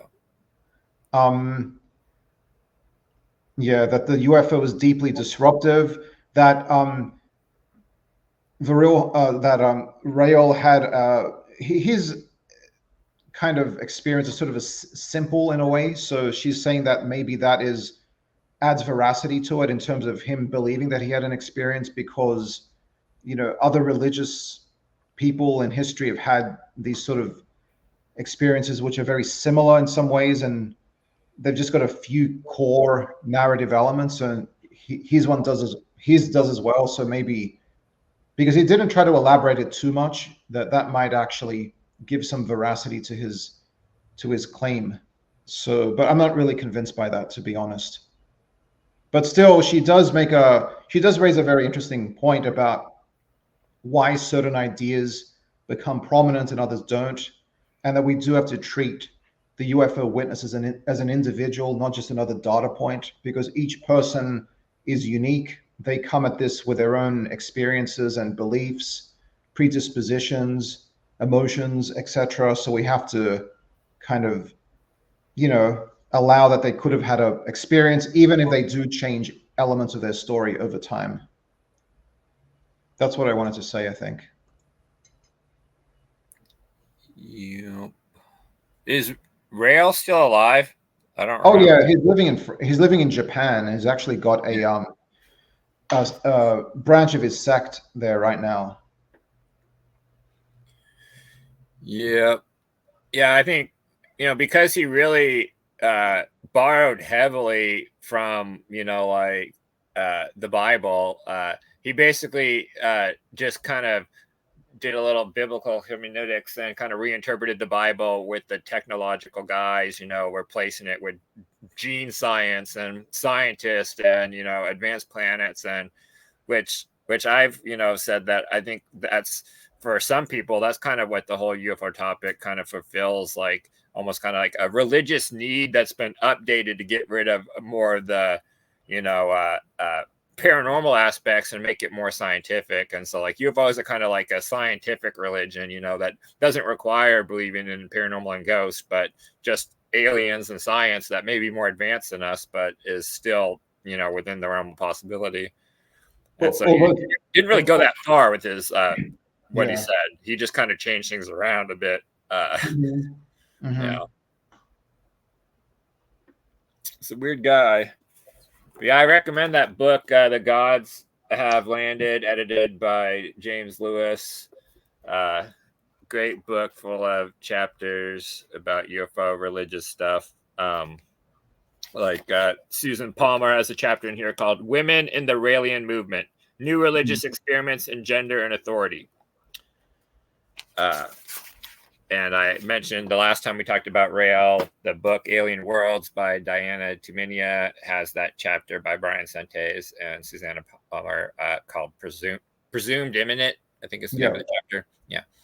That people should check out. So, and the Netflix series. The Netflix series, yeah, where he does. They do show his Japanese, caper right now. Kind of that really made me angry actually, because there's a part there where they're sort of setting up the camera and he's coming in to sit down and his assistants are helping him, and he kind of barks at one of his assistants, at one of the Japanese girls, and you can just tell like the power dynamic there is so lopsided and ridiculous, and goes against everything that they say about love and human equality. It's pretty much that way in every cult documentary or docuseries I watch. Yeah, it's and then you can't forget Kanye West wearing the Raelian swastika, and that going all over Twitter a year or two ago. And one of the things the chapter pointed out was that it wasn't, the controversies weren't really about his beliefs that he was a contactee or talking to aliens. It was basically when he was taking those beliefs and the effects they had on that they pushed them on society and trying to like change things with those beliefs. Right. People had issue with the swastika on the Star of David. It wasn't his it wasn't the alien beliefs that people really cared about. It was the other crap. So. Yeah, he would have been almost completely forgotten if not for his the effect of the cult. Yeah.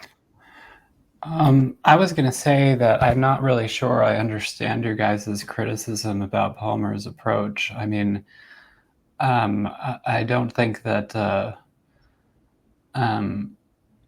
using, bracketing in this way rejects the possibility of critiquing the contradictions in the story. I think that that she's just saying that it's useful to use this approach of looking at Rael as a person, Vorillhon as a person in context.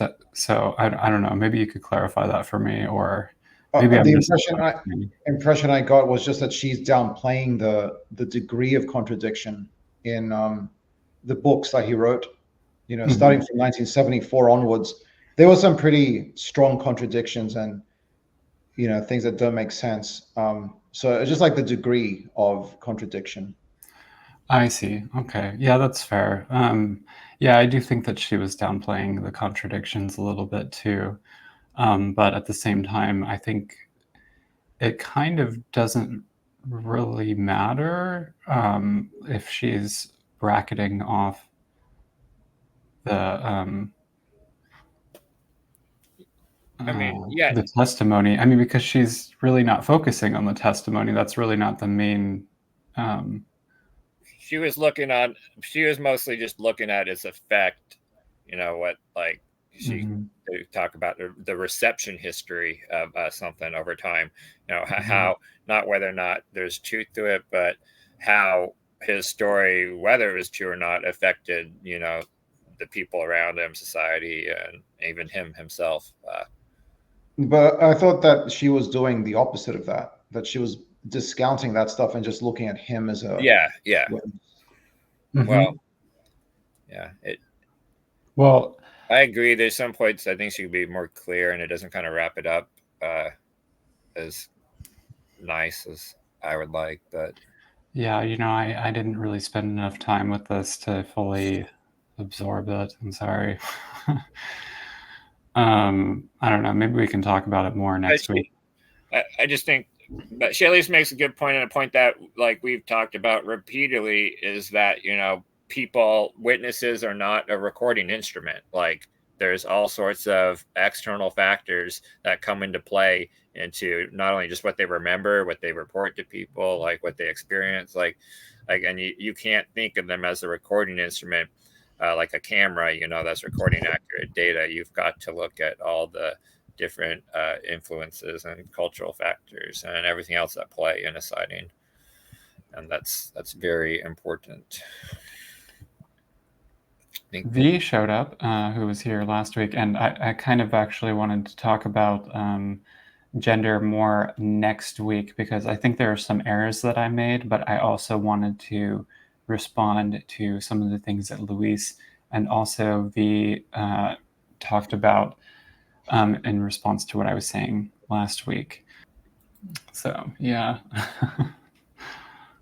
And Amy is saying, if digital cameras didn't exist, would we still have orbs? Well, they pick up on non-digital cameras. Yeah, I think a lot of orbs are just caused by when a light is reflected off of like dust or something, but it's out of focus, and then it kind of blows up into the shape of the aperture, pretty much. And it just also kind of depends what people mean by orbs. Like it's different ambiguous, right? Like it's kind of like also when people say like UFOs and they call the shape like a sphere, but really all that generally is going to mean circle, sphere, orb is that it's an indefinable point light source, distant point light source that you can't see anything else. Any point of light's going to look like any like fuzzy point of light is going to look like a sphere or a ball or an orb, like, so as like a descriptor, I find that stuff almost useless. Like, unless you're claiming you saw it like right in front of your face, like so close, like, and it was an actual orb. Most of the time when people say they saw an orb or a sphere or a circular craft, like really all they saw was a light. They don't know what the actual structure of the thing was. V, we're going to talk about it next. We're going to talk about gender again next week. What is this gray theory that you're talking about here? If you don't mind my asking, does that have to do with the grays? Is that what you're talking about? The grays are humans from the future. Oh, okay. I saw that movie on the Sci-Fi Channel Saturday movie in the 90s. There was some movie where the grays were actually just humans from the future, and they came back. And I forget what it's called. I want to watch it again. It was kind of cool. Yeah, the future people taking our jobs. Yeah. There's a book by Mark Davenport called Visitors from Time about that, and of course Michael Masters and his what does he call it, tempestural theory or extratempestural theory. Yeah. Trump should set up a temporal wall to protect our jobs from the future people. Look at all these David Michael Masters little flyers and swag. Nice. Actually, H.G. Wells was really the first person to come up with that theory. But before there was the archetypal grays. He had that. He wrote an article describing how the ancestors of humans would have these really huge heads, and that their limbs and the other parts of their bodies would kind of be, more, become weaker and smaller because they weren't as necessary. And he basically kind of invented some of the features of what would later become gray aliens, I feel like. I mean, I've seen like projections that like biological anthropologists and people like that have done, like of what future humans will look like, and where they've simulated it, and like they do tend to have like larger eyes, and perhaps a little bit bigger of a skull, but they're still not very gray looking, like realistically. I mean, those projections, they depend on so many assumptions. Yeah, exactly. Yeah, we've got no idea how humans will actually evolve because it depends on the conditions. Yep. Yeah, absolutely. I totally agree. Yeah, you can only really speculate. And I think H.G. Wells was probably aware of that as well. Yeah, that book kind of reminds me. I've got a book about dragons, like if they were real, like the author is treating them as like historical accounts of dragons, like Yeah. they were real creatures, and like, can you make an animal that floats by using like hydrogen gas or something from its bones? And it sort of feels like that. Which I've read a lot of books. relates to what I was talking about wild balloons. Maybe if dragons existed, they would be wild balloons. Yep. Or wild airships, I guess. Well, yeah, that book is called The Natural History of Dragons, isn't that right? Yeah, I think so. I used to have another one. It's called A Natural History of Dragons and Unicorns, and it kind of goes into the taxonomy of dragons and unicorns from around the world. It's pretty cool. I like some of those like speculative animal books that people like make, particularly like when they're real scientists that kind of like come up with what like some of these things might kind of look like. Yeah, that's kind of cool. Yeah. Pretty interesting. Oh, I feel like there was something else I wanted to say. You know, it was probably just to apologize for something. But I don't remember. Yeah, I had some other thing I wanted to bring up, but anyway, we're definitely going to be having a lot to talk about next week. We're probably going to talk more about this chapter, and then we're also going to cover the next 2 chapters of reliability. And Jeff is going to be talking about some more UFO cases associated with Moonwatch. And yeah, it's going to be a great chat show. And then the week after that, we'll be talking more about balloons and why they're a threat. The only other thing to mention, perhaps, is that yesterday was the 2-year anniversary of Today in UFO History. I have been doing my daily history post for 2 years straight. That's what, 730 days, 731 days now. Something like 3,900 individual cases or historical events from history posted every day over the last 2 years. So, yeah. Congratulations. Also want to thank Amy, since you're here. I don't know if I've already done this, but thank you for being our 100th subscriber. Yeah, she's so informative too. So much knowledge, like amazing amount of knowledge. Yeah, absolutely. So much knowledge about space and aeronautics and aeronautical science and history. Really great, really wonderful comments in this episode in particular, Amy. Yeah, I wish I could pay more attention to the comments, but it's like when I'm doing my thing, like it's hard for me to like keep track on what else is going on. Like I can't watch the chat, like because then I'll get confused. So I kind of miss some of it until after I'm done. But yeah, a lot of great comments today. Yeah, the only reason I saw your one comment is because for some reason it turned blue in StreamYard. I don't know why. You're just debunker. Well, I'm sorry. Sorry, bro. Roswell was balloons. Yeah, one other thing is that actually Ufos and well, this whole entire project, the UFO Detox Hour, as well as Ufo Sunset, coming up on 1 year. Yes, next pretty month. Soon. Yeah. Next couple weeks, I think. Yeah. Yeah. Yep. So, all right. Very cool. And for our final story, a new book coming out will commemorate Flaco the Owl. A new book by nature writer David Gessner will be released this coming February, all about the life of Flaco, the famous Eurasian eagle owl of New York City. The book is titled The Book of Flaco, the World's Most Famous Bird, and is available for pre-order through Blair Publishing. In February of 2023, Flaco was released from the Central Park Zoo when their enclosure was cut open, and sightings of the owl quickly turned them into a local celebrity. Flacco then lived freely in the city for a year and passed away in February of this year after flying into a building. Pix News 11 reported, according to a post-mortem report issued by the Central Park Zoo in March, Flacco carried a virus from eating pigeons, as well as various rodenticides, which likely played a factor in their death. Flacco, you are a hero to us all, and your spirit lives on in our hearts. Gangster. Flacco, the mob boss, he escaped prison, went wild for a bit, fortunately got sick and died. Yeah.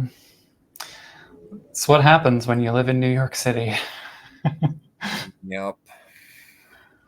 And when wild animals get out of their native environments and are kept in zoos. Yeah. Yeah. Well, I mean, zoos are not all bad. However, a lot of really important conservation science happens in zoos, and also a lot of species that can't survive in the wild are, they're basically rescued by zoos, and they can sometimes their populations are restored, which is a really important part of the rewilding efforts going on right now. Cool. Before we go, if you enjoy this show, we would like you to please consider subscribing to our channel, UFO Sunset. Please also hit the like button and hit that notification bell icon if you'd like to get notified about upcoming videos. And come and join our cozy and intimate live chat. A great plus for joining the live chat is that you can give us constructive feedback live on the air, especially if we make any factual errors. You can also join our Discord, a temporary link to which can be found in the episode description. Here at Ufos, our political and personal views are not the same, and the work of each of us is independent work.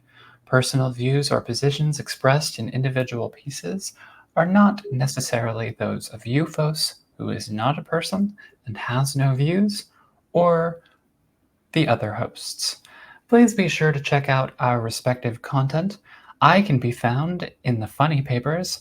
Visit Luis Cayetano's website, ufologyiscorrupt.com, or the entire world will fall apart due to a temporal paradox. And you can find Jeff Knox's daily posts on history and the science of UFOs on Twitter or Facebook.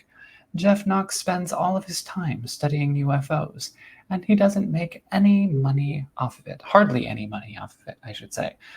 Please consider visiting his Patreon page and becoming his patron. You know, it was H.G. Wells' birthday yesterday. Oh, I did not know that. Happy birthday, H.G.